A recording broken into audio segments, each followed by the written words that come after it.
लीजिए सुनिए।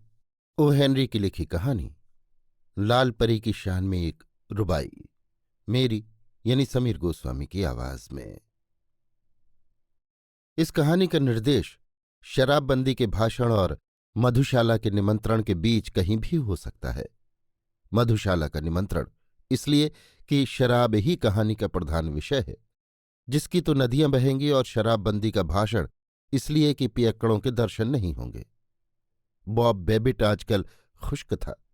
इसका मतलब रंगीलों के शब्दकोश में ये होता है कि उसने शराब पीना छोड़ दिया था और आजकल वो पानी पीकर जिंदा रहता था। सुधारकों द्वारा राक्षसी सुरा कहलाई जाने वाली लाल परी से बाप के एकाएक मुख मोड़ लेने का कारण सुधारकों और कलालों दोनों के लिए दिलचस्प होगा। जो आदमी नशा उतरने के बाद ये कबूल नहीं करता कि उसे कभी नशा चढ़ा था, उसको सुधारने की तो कुछ उम्मीद भी है, परंतु जो मनुष्य शब्दों के जादूगर की तरह ये कहता फिरे कि कल रात तो मैं 7वें आसमान पर था, उसे सुधारने के लिए दवा से ज्यादा दुआ की जरूरत है। एक दिन शाम को घर लौटते समय बॉब ब्रॉडवे के एक ऐसे मैखाने में जा पहुंचा जो उसे बहुत पसंद था। आसपास के दफ्तरों में काम करने वाले 2-4 जान पहचान के लोग भी उसे वहां अक्सर मिल जाया करते थे।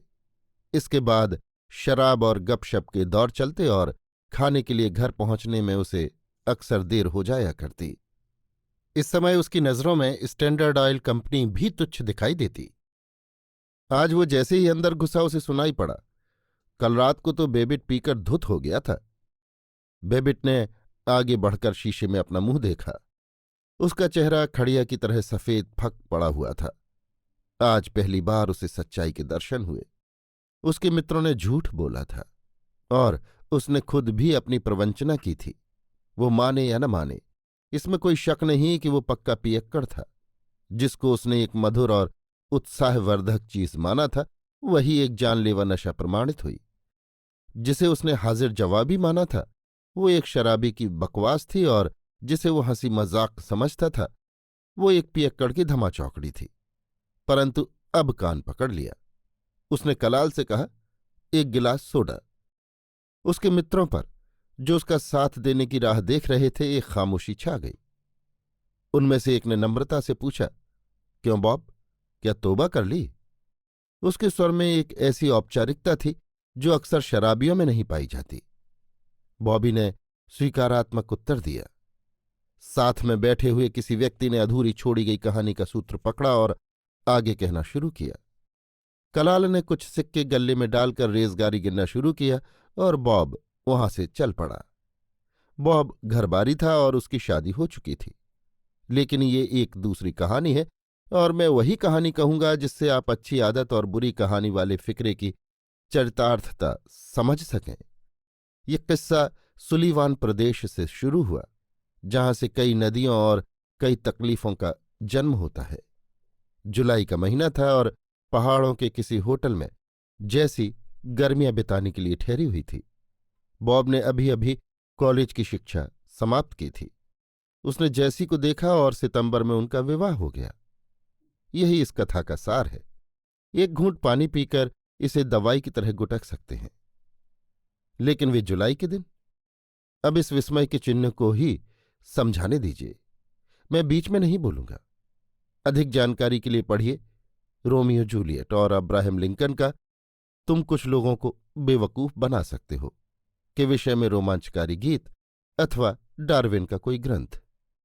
लेकिन आपको एक बात बता देता हूं, वे दोनों ही उमर खय्याम की रुबाइयों पर फिदा थे।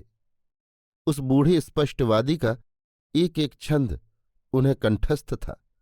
तरतीबवार तो नहीं, पर जैसे किसी होटल के सस्ते खाने में से हम चुन चुनकर कुकुरमुत्ता निकालते हैं, उसी प्रकार उन्होंने इधर उधर से चुन चुनकर कुछ रूबाइयां याद कर रखी थीं। सुलीवान प्रदेश पहाड़ों और पेड़ों से भरा हुआ है, और जैसी भी उन पर बैठा करती थी। मेरा मतलब है पहाड़ों पर। बॉब उसके पीछे खड़ा होकर उसके कंधों पर से अपने हाथ ले जाकर उसके हाथ अपने हाथों से पकड़े रखता। उसका चेहरा जैसी के चेहरे से सटा होता और वे दोनों उस बूढ़े तंबू बनाने वाले की रुबाइयों को दोहराते रहते। उन दिनों वे उन रुबाइयों के दार्शनिक तत्व और काव्य सौंदर्य को ही देख पाते थे। वे मानते थे कि शराब तो एक रूपक है जो किसी अलौकिक वस्तु, प्रेम या जीवन को व्यक्त करता है। जो भी हो, उन्होंने उस समय तक उस शराब का स्वाद नहीं चखा था जो 60 सेंट वाले सस्ते होटल में मिलता है। हाँ, तो मैं क्या कह रहा था? अच्छा, उन्होंने शादी कर ली और वे न्यूयॉर्क आ गए। बॉब के पास कॉलेज की डिग्री थी, इसलिए उसे $15 प्रति सप्ताह पर एक वकील के दफ्तर में क्लर्की मिल गई। 2 वर्ष समाप्त होते उसे $50 मिलने लगे और उसने पहली बार इस स्वच्छंद रस का स्वाद चख लिया। उसके पास 2 सजे हुए कमरे और एक रसोई घर था। गांवों की सुंदर और हरी भरी पृष्ठभूमि से परिचित जेसी के लिए तो शराब शक्कर और मसालेदार सी लज्जतदार थी। उसने अपने कमरे की दीवारों पर मछली पकड़ने के जाल लटका लिए, एक टूटी फूटी अलमारी ले आई और बैंजो बजाना सीख लिया। हफ्ते में 2-3 बार वे उन फ्रेंच और इटालियन होटलों में खाना खा आते जहां धुएं से दम घुटता है, जहां हर कोई शेखी बघारता है और अधिकांश के बाल बिना छटे ही होते हैं। जरा मस्ती लाने के लिए जेसी ने शराब पीना सीख लिया। घर पर भोजन करने के बाद वो एक आध सिगार पीने लगी। उसने केआंटी शराब का उच्चारण भी सीख लिया और वेटर को टिप देने लगी। एक बार एक भीड़ के सामने उसने ला ला ला गाना शुरू किया, लेकिन 2 अक्षरों तक ही कह सकी। होटलों में खाते समय उनकी मुलाकात 1-2 परिवारों से भी हो गई और वे उनके मित्र बन गए। उसकी अलमारी में चुरपुन और सुगंध वाली शराब भरी रहने लगी। वे अपने नए नए दोस्तों को खाने पर बुलाते और रात को 1 बजे तक बिना बात हंसते रहते। एक बार नीचे वाले कमरे की छत का चूना भी गिर पड़ा और बॉब को उसके लिए $4.5 चुकाने पड़े। इस प्रकार वे उस सीमा प्रदेश के दुर्गम स्थानों पर मजे करते रहे जहां न कोई शासन है न कोई सीमा। जल्दी ही बॉब पियक्कड़ों का दोस्त हो गया और दोपहर को घर लौटने से पहले करीब घंटे भर शराब खाने में बिताता। शराब से उसमें उमंग चढ़ जाती और खोंचा लगाने वाले लड़के की तरह खुश खुश घर लौटता। जैसी उसे दरवाजे में ही मिल जाती और दोनों एक दूसरे का अभिवादन करने के लिए अपने फर्श पर पागलों की तरह कोई नाच नाचने लगते। एक बार नाचते समय जब बॉब का पैर उचटकर एक स्टूल से उलझ गया तो उसके सिर के बल गिरने पर जैसी इतनी हंसी कि बॉब को उस पर पलंग के सारे तकिए फेंककर खामोश करना पड़ा। इस प्रकार उसकी जिंदगी चलती रही, जबकि एक दिन वो भी आया जब बॉबी बेबिट को इसका असर महसूस हुआ। पर छोड़िए, हम अपनी कहानी जारी रखें। उस शाम जब बॉब घर लौटा तो उसने जैसी को एक लंबा झब्बा पहने हुए एक केकड़े को काटते पाया।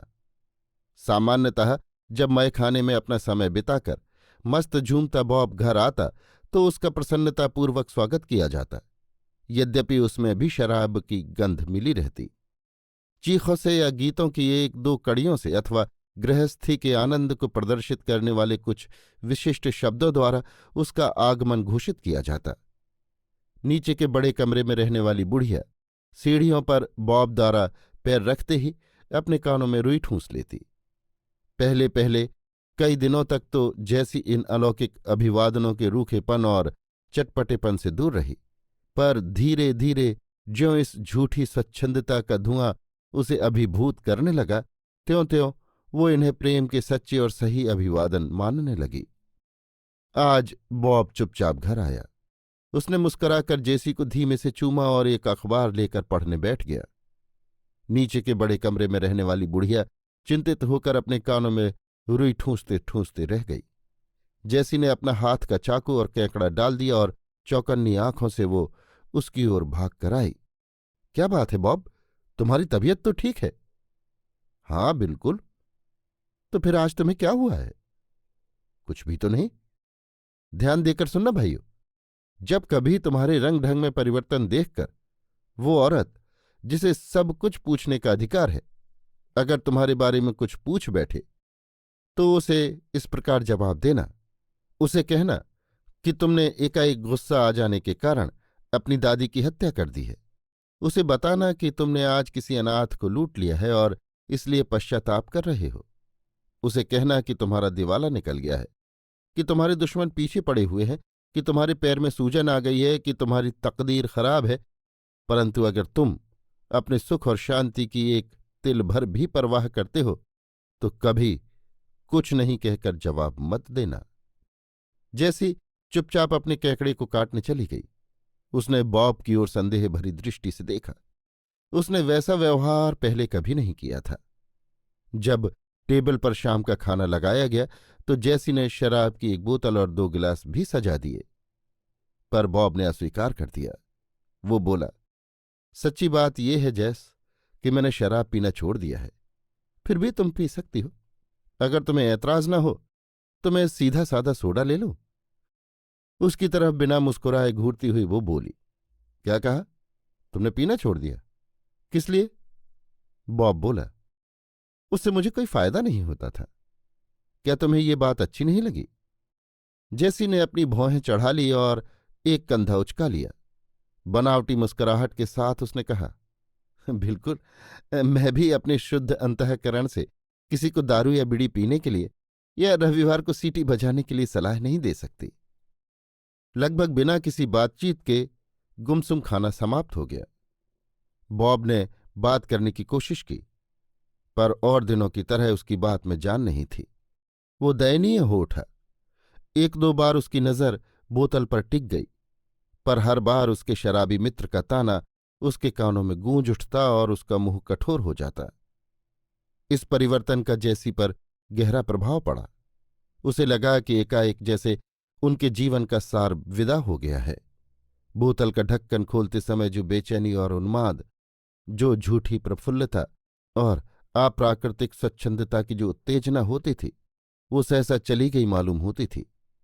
उदासीन बाप की ओर उसने जिज्ञासा और निरुपाय नजरों से देखा। बॉब किसी बीवी को मारने वाले पति अत्याचारी की तरह दिखता था। खाने के बाद हबशी नौकरानी हमेशा की तरह बर्तन साफ करने के लिए आई। एक अजीब अदा से जैसी शराब की बोतल, कुछ गिलास और बर्फ के टुकड़े रखने का एक बर्तन ले आई और उन्हें टेबल पर सजा दिया।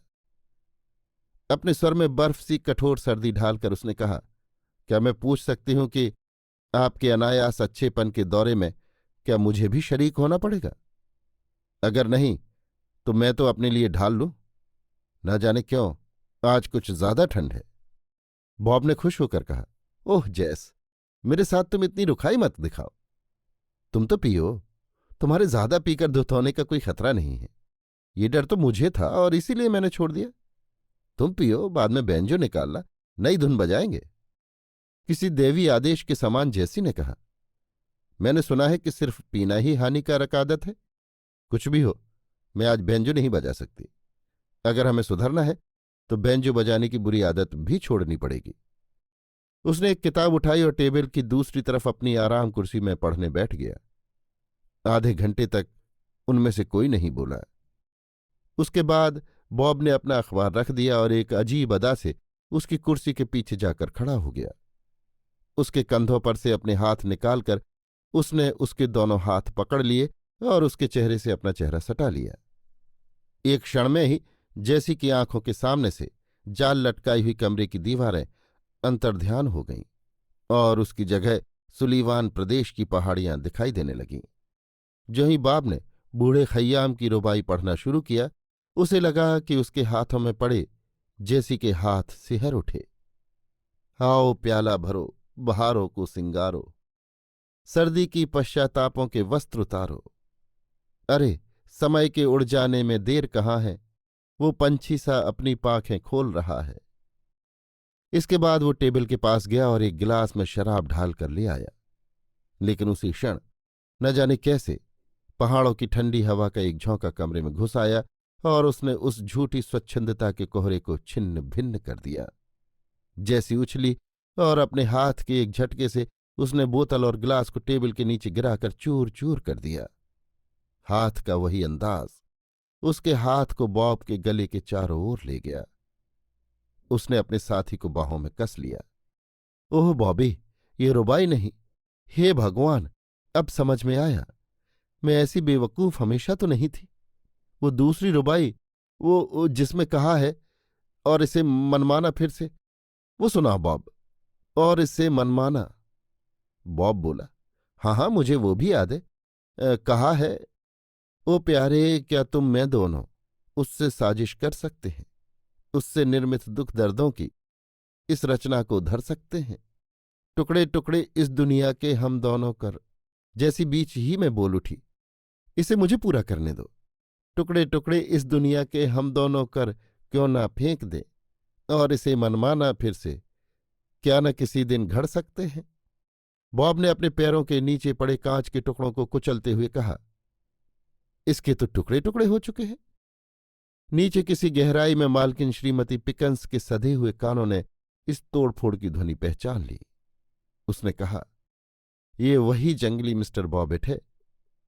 फिर धुत होकर घर आया है और तोड़फोड़ कर रहा है। और उसकी बहू तो देखो, बेचारी कितनी अच्छी है। अभी आप सुन रहे थे ओ हेनरी की लिखी कहानी लाल परी की शान में एक रुबाई, मेरी यानी समीर गोस्वामी की आवाज में।